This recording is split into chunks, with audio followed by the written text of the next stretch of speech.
Tornadoes in and around Metro Atlanta.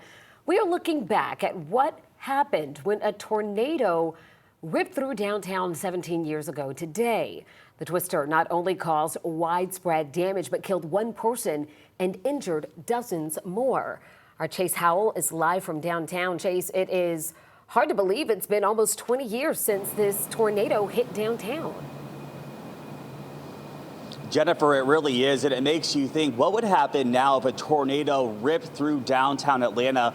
In the last decade, we've seen so many buildings pop up. Well, I took that question to the city's emergency management team to see how they'd respond to something like that, and they say they're always prepared.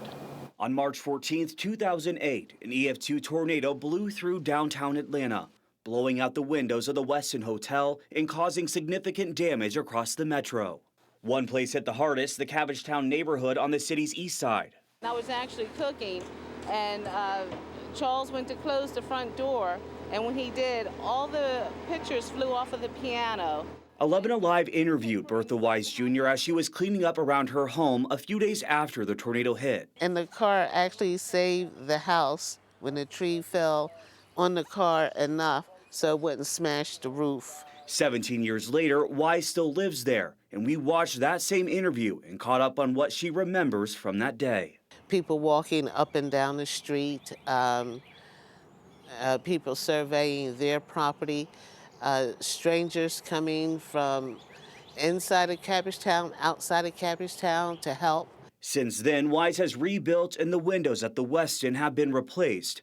But what if a tornado hit downtown now? The city is prepared to respond. Asher Morris is with Atlanta's emergency response team. He says the city has been monitoring the severe weather that could cause tornadoes downtown and have been in communication with various agencies to create a game plan if it were to happen. So as soon as the tornado or any type of major weather incident would clear, obviously our first responders are ready to respond to any type of 911 call.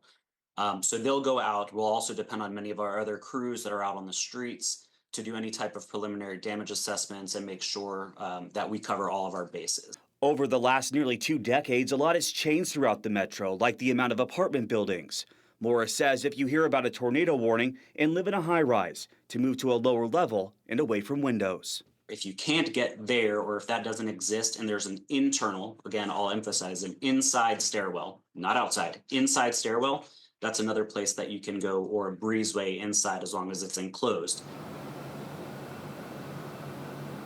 Great advice from Asher Morris right there. He also mentioned when to call 311 and when to call 911.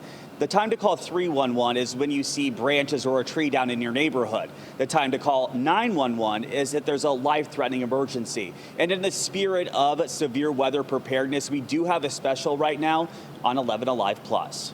Reporting here in Atlanta, Chase Howell, 11 Alive News. And that is a good distinction and reminder, Chase. Thank you.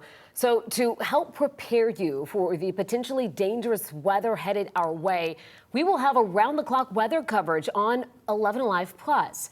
Our weather impact team will be streaming Saturday night starting at 9 all the way into Sunday morning as those storms move through. Watch, stay informed, and stay safe with 11 Alive Plus. Download it on your TV and watch for free. Well,